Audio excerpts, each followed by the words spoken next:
Welcome to our channel. If you're considering a joint, trust, or custodial account, follow these step-by-step instructions to make the right choice. Step 1.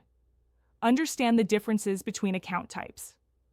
Joint accounts have equal ownership, custodial accounts are for minors, and trust accounts follow trust document instructions. Step 2. Consider the implications of joint account ownership carefully. All account holders have equal access to funds and responsibility for overdrafts, regardless of who deposited money. Step 3.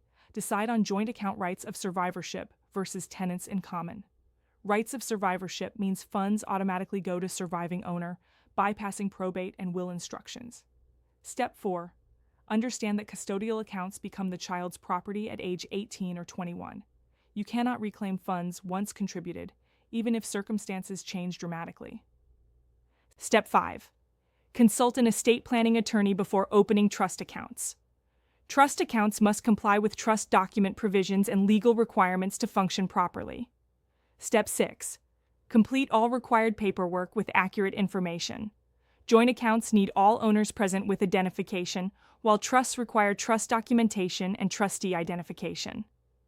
Step 7. Establish clear expectations and communications for joint accounts.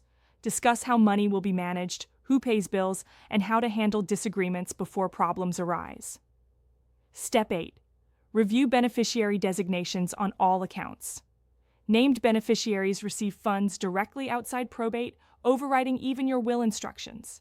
Don't forget to like this video and subscribe to our channel.